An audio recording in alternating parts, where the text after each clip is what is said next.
अस्सलाम वालेकुम। मेरे नाम नासिर है ते पट्ठे का मजदूर हाँ। पट्ठे का कर्जा 1.5 लाख रुपया। घोड़ा मेरा महीना हो गया बीमार होया है।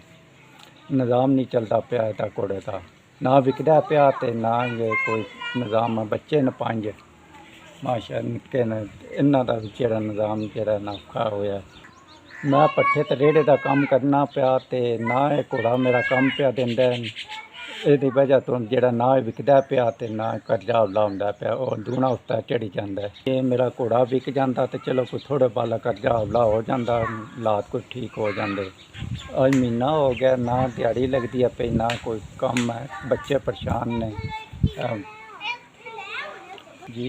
1 महीना हो गया मैं अपना निज़ाम बच्चों का जोड़ा बड़ा औखा गुजारना पिया ते ना घोड़ा कम पिया दिंदा ते इसदी वजह तो ना परेशान, बच्चे भी मैं भी परेशान ही हाँ। अल्लाह की ज़ात ते जेहड़ा ना शुक्र अल्हम्दुलिल्लाह उसदी ज़ात ते जेहड़ा गुजारना पिया। बहुत औखा वक्त जेहड़ा गुजारते हैं इस टाइम।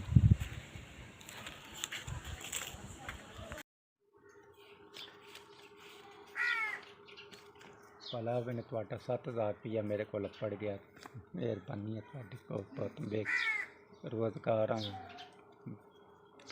अल्लाह ताला चोखा देवे ने। ये भला मैंने आज महीना हो गया काम काज आया को ना होना, जेड़ा तुहाडा 7000 आया, बड़ी मेहरबानी है तुहाडी। अल्लाह ताला चोखा देने।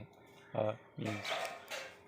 अल्लाह ताला तुहानू चोखा देवे। बच्चियां तो आइयां निक्कियां निक्कियां न, तुसां दुआ सुन लईए या अल्लाह और तुहानू देवे, चोखा देवे रिज़्क।